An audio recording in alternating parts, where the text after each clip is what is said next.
Ezekiel 8 says there was women in the temple weeping for Tammuz.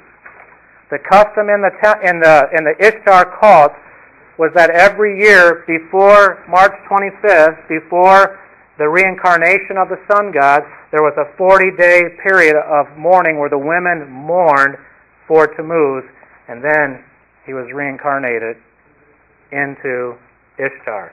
Where does that 40 days fit in?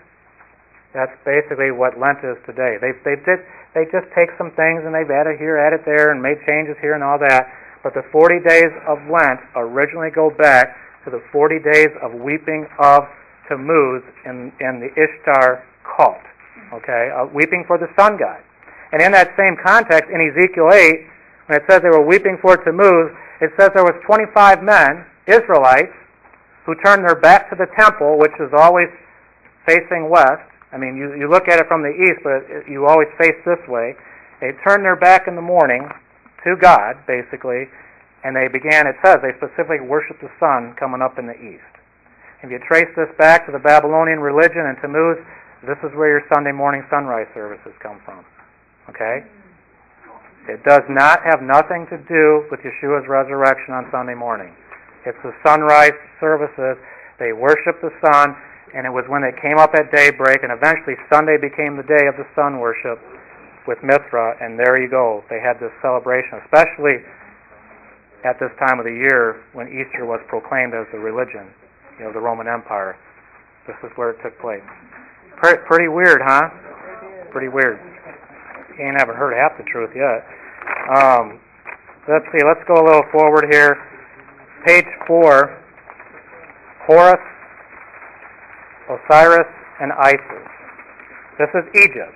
Egypt was in the Roman Empire. This all disappeared when Constantine made Christianity the religion of Rome. Osiris basically was the sun god. He died. Isis was the queen of heaven, and Horus was that reincarnation, March 25th, born December 25th. He was very clearly in the literature of Egyptian literature. He was born December 25th. He had 12. He taught in the temple. It just all these parallels are just amazing. This goes back thousands of years before the time of Yeshua. And that's an estimate that I got from a source. I don't know how accurate those are. But look at where it says birth, the second paragraph. Isis, the goddess of motherhood and fertility, was called Mother of Heaven, Regini Coli, which actually means Queen of Heaven. And she was called Stella Marie. Stella Marie. Anybody ever heard that term before? Surprised no one's heard that. Stella Marie. It means Star of the Sea. This title for Isis goes back to her, and it begins with her. That's the original. That can be traced without a doubt that Isis is the original Stella Marie. On your pictures, you have a little article. By the way, you have something on March 25th there, but you have another article that's called, on page 7, The Catholic Mary, Stella Marie, Star of the Sea, a title for Isis. The Catholic Church officially calls Mary Stella Marie. That's one of her names. And it's Isis, the Queen of Heaven.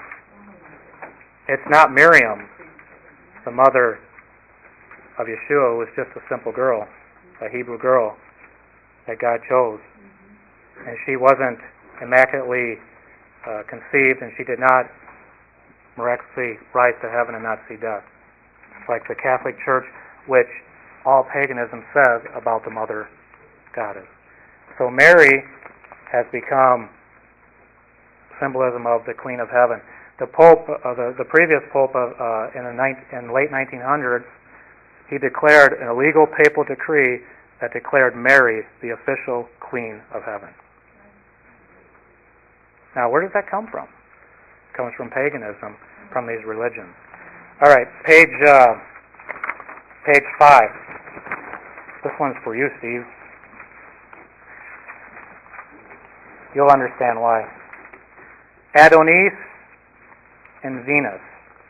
Adonis is basically in Syria, in the Roman Empire, right up here, just north of the land of Israel. And Adonis, in all your scholarly writings, anything that's scholarly done, they will tell you, the experts, that Adonis, they call him the younger Tammuz. That means that as these things passed from the Tower of Babel, from Babylon, here in Syria, this was Tammuz, just with the name they called Adonis. It's the same God. It's the same sun god, and it's very clear by all the things that are attributed to him. And with, you have Venus. This is where Cupid comes from.